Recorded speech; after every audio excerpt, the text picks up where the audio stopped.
kasih. Jadi banyak sekali teks-teks agama, aqwalul ulama atau athar sahabat atau al-ahadits an-nabawiyah atau al-ayatul qur'aniyah yang kelihatannya mendiskreditkan perempuan. Saya ingin mengatakan sekali lagi sesuai dengan yang dia kemukakan, firman Tuhan, wa ma khalaqtul jinna wal insa illa liya'budun. Memang proposal awal Tuhan mencipta jin dan manusia adalah untuk satu pengabdian, illa liya'budun, untuk supaya mengabdi kepadaku.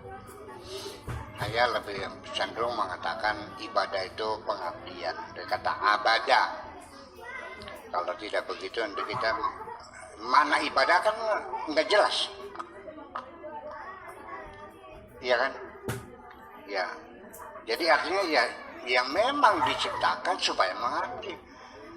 Itu logis banget. Orang Saudi ngirim tiket sekian juta dolar, ngirim visa, ya kan, menjemput seorang TKW dengan gaji setiap bulan 3 juta. Disuruh apa di sananya? Suruh kerja. Illa liya'budun, suruh kerja. Bukan suruh jilati pantatnya, bukan. Suruh nyuci piring, ya kan, masak, cuci baju, nyetrika, ngepel, ngurusin neneknya yang sakit. Itu kerja. Jadi kita ini dicipta oleh Tuhan itu untuk bekerja, bukan untuk ada hilalo begini aja. Bekerja menghasilkan sesuatu, memakmurkan negeri ini. Iya kan, begitu persoalannya. Jadi saya melihat orang sholat yang orang maju sama di mata saya. Ini beribadah itu beribadah. Memangnya yang beribadah di masjid aja. Kamu makan apa makannya? Makan nasi enggak? Ya kan ada yang nanam padi, kalau nggak ada kamu nggak makan kok. Betul nggak? Nah itulah, itu pengertian saya. Nah kemudian jin dan manusia tentu wilayahnya berbeda, dimensinya berbeda. Ya.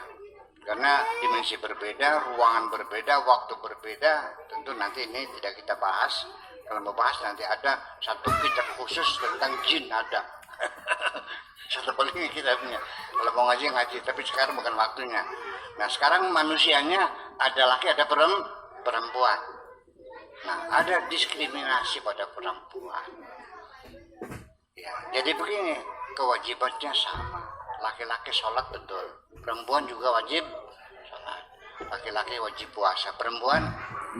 Kenapa ketika orang tua mati kok orang perempuan buat warisannya separuh dari laki-laki? Kenapa? Apakah itu putusan Tuhan langit, ataukah itu mengakomodir budaya lokal?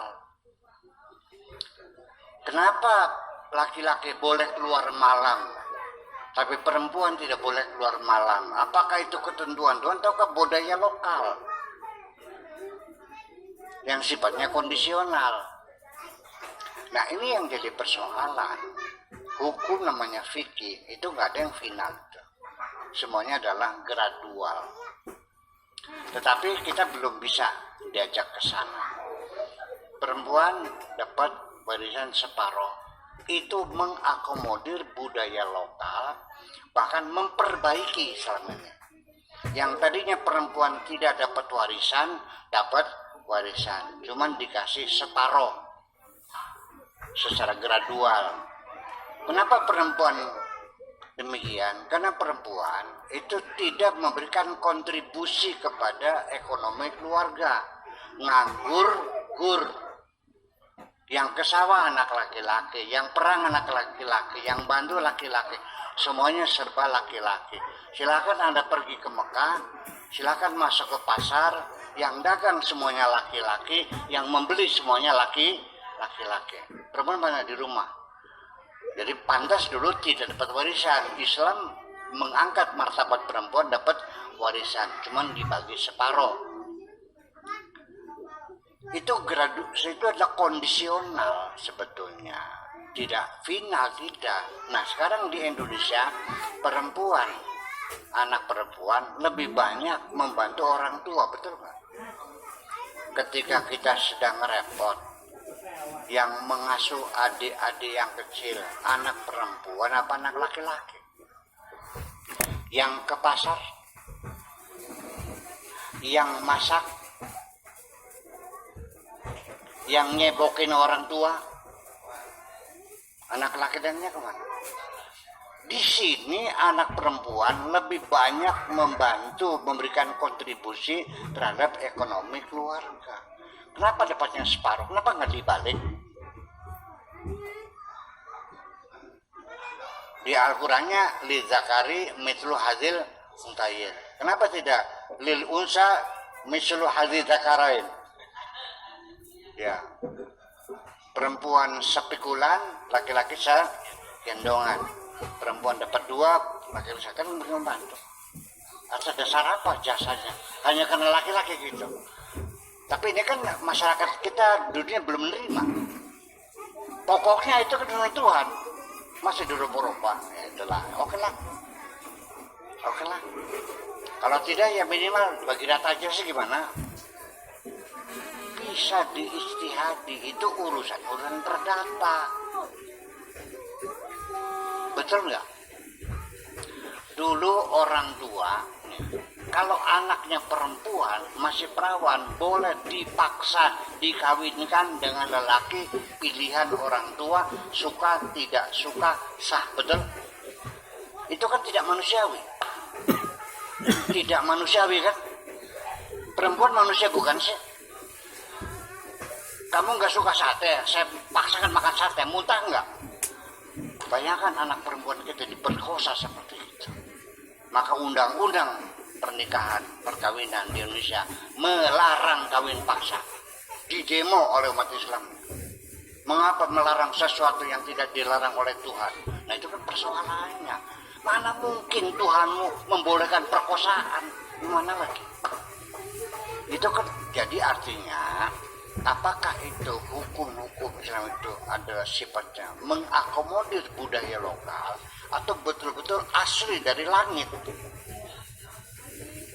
Apakah itu tidak terpengaruh atau dengan kaidah usul fikihnya al-hukmu yaduru ma'a illatihi wujudan wa adaman.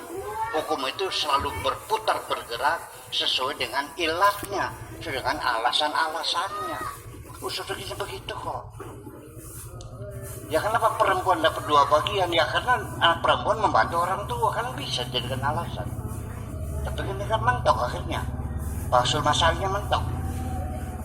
Ya, ini masalah warisan zamannya Pak Menteri Agama, menurut saya pernah diserang juga oleh seluruh ulama se-Indonesia karena beliau mengatakan hukum waris tidak relevan. Iya kan, masih ingat kan?